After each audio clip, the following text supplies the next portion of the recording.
There are two things you don't expect to happen on your wedding day: to end up seriously injured and for it to be the beginning of the end of your marriage. My Jewish friends who were in attendance that night assured me breaking something on your wedding day is good luck, but I don't think the same rule applies to your face.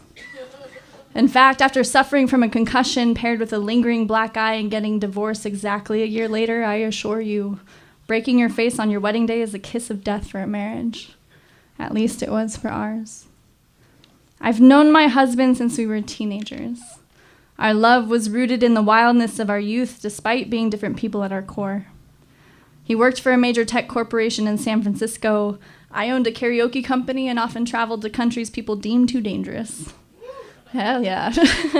So when I moved to Sumatra to study orangutans in 2015 and he flew to Bali 5 months later to take me on our first date, I thought I found the man who would never expect me to be anything other than a free spirit.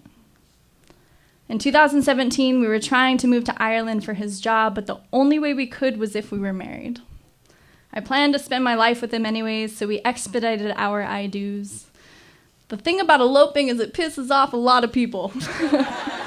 I never wanted a wedding, so an intimate exchanging of vows with a handful of loved ones felt like the closest thing to not having a wedding at all.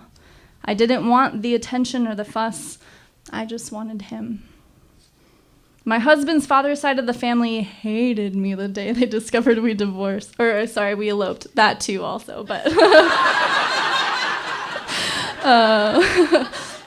I remember his aunt calling under the guise of saying congratulations and screamed at me about how terrible of a person I was to corrupt her nephew. Threatening to write him out of her will, I cried on the garage floor while I listened to my husband apologize to his aunt instead of defending me. He said, "I'm sorry we disappointed you," when he should have said, "You don't speak to my wife that way."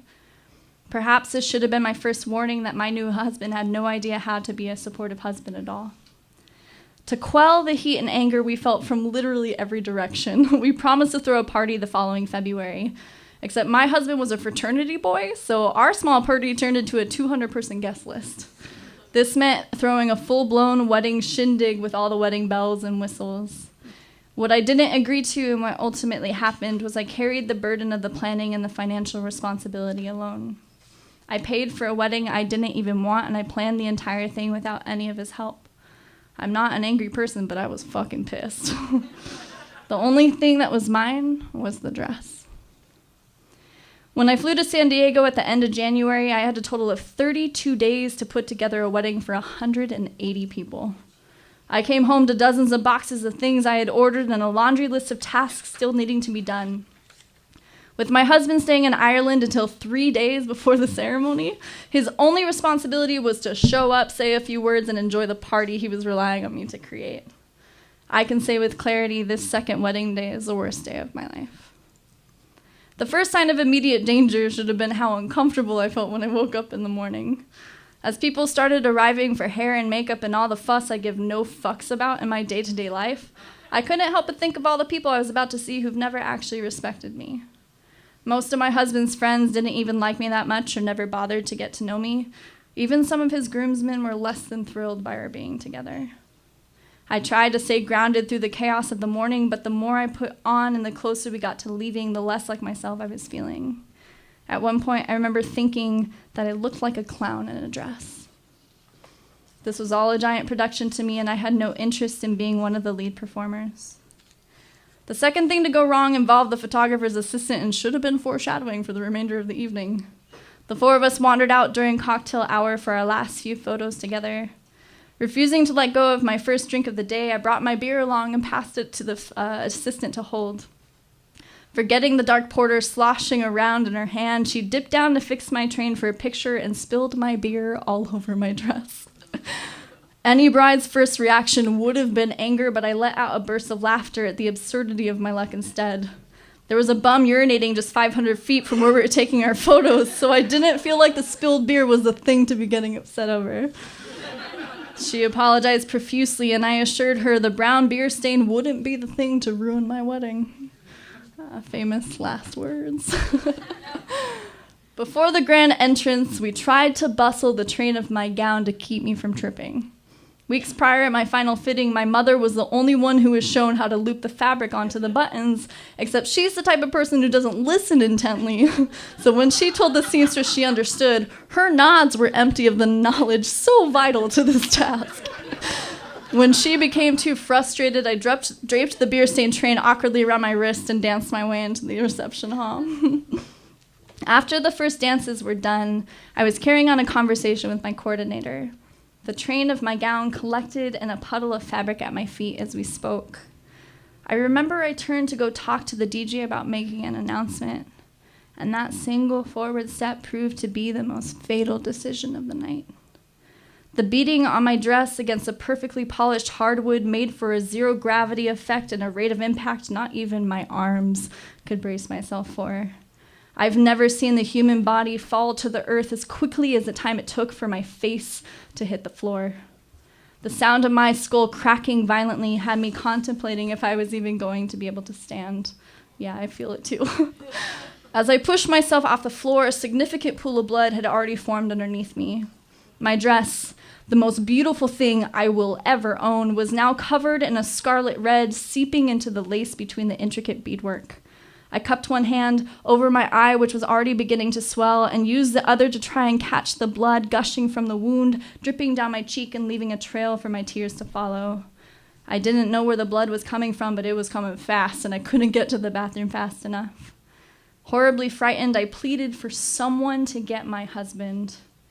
When he turned the corner to the bathroom, his face reflected the terror of seeing his bride covered in copious amounts of her own blood. Soon there was a swarm of people trying to calm me down while simultaneously trying to rub the blood from out of the front of my dress. The photographer lingered in the doorway, wondering if she should document the destruction she was witnessing. I shouted to her, "You might as well get a photo of this. This perfectly sums up my existence." We had a doctor and 2 paramedics as guests at our wedding. Only one of those 3 people was sober, and it was not the person who checked to see if I had a concussion. The doctor groomsman set his whiskey and beer on the bathroom counter and slurred his way through a few concussion tests. "The cut isn't deep enough to need stitches," he assured me. "Your zygomatic could be fractured, but they can't put your face in a cast. Let's get you some Advil and something else to drink." Even after he cleared me of a concussion, which I most definitely had, I couldn't stop crying with bursts of laughter sprinkled in between.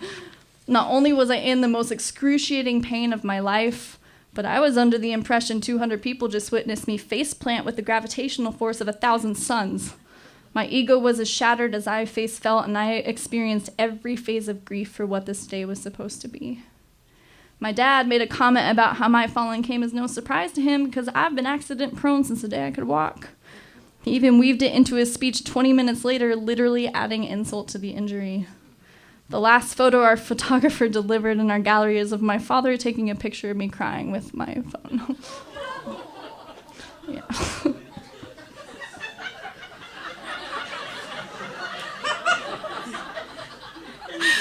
Oh, Jesus. He's here tonight, by the way. So. That first glance of myself in the mirror after they got the bleeding to stop felt like my mask had been finally removed. I was pretending to be this person I never wanted to be, and it was like every burden I'd been carrying because this day was finally staring back at me. My makeup, which I never wear, had completely run off. My magnetic lashes, which no one told me were too extreme for my face, were barely clinging on. I looked like a hot mess. But I felt strangely more like myself than at any other point of the day. I washed the dry blood from my hands and vowed to take back the night, except my jumbled brain and busted face had different plans for me that evening. I blacked out as soon as I sat down at our sweethearts table for speeches. Though 5 hours of my life are completely unaccounted for, there are 3 distinct memories I have that no concussion will ever take from me. The first is when I shoved a bottle of Smirnoff ice up my dress before the garter toss so I could ice my husband in front of all of his fraternity brothers. It's the only time he has ever called me a bitch. The entire room went apeshit, and I felt like it was a moment of sweet revenge for everything I'd gone through for his day. The second memory is when one of the guests pulled me into the storage room full of chairs after she found me sobbing on the ground in the parking garage and offered me cocaine. Sorry, Dad. His nods are really disappointing right now. One line of that quality dime bag goodness was enough to bring me out of my pain and back to being the life of the party. There was hardly an hour left to the evening, but I became a coked-up dancing machine.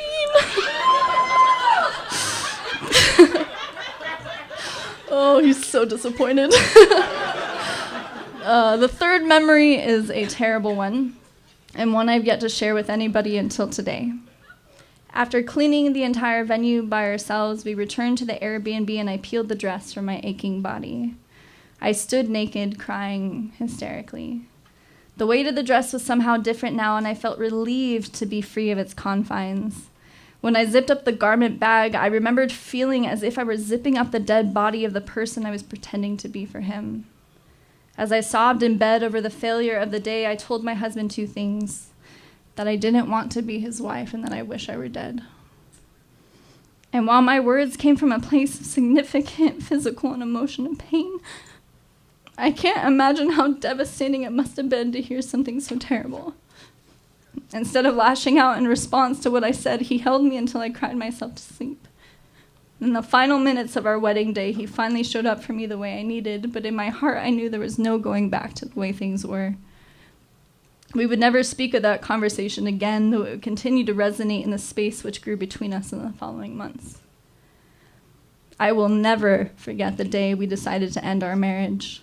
We walked home from couples therapy, holding hands, crying together, and agreed the wedding was the beginning of the end for us. We were ashamed we allowed the expectations of others to make us do something neither of us wanted, but in doing so, we allowed those expectations to change our relationship with each other. He didn't know how to be a nurturing husband to a free spirit. In the same way, I wasn't ready to assume my domesticated role as his housewife. We couldn't be what the other person needed without sacrificing the core of who we are, so we decided to set each other free in our journeys. There is no guidebook to navigating divorce when you still deeply love a person. There's no finesse in handling divorce before you're 30 and the shame that surrounds having a marriage fail so quickly. I don't think I will ever get used to the gut reaction people have when they find out I'm a divorcee. And while I may have failed in the eyes of this world as his wife, at the very least I can say I know how to break gracefully. Thank you. Now, first timer, Hayli Rutledge, give it up.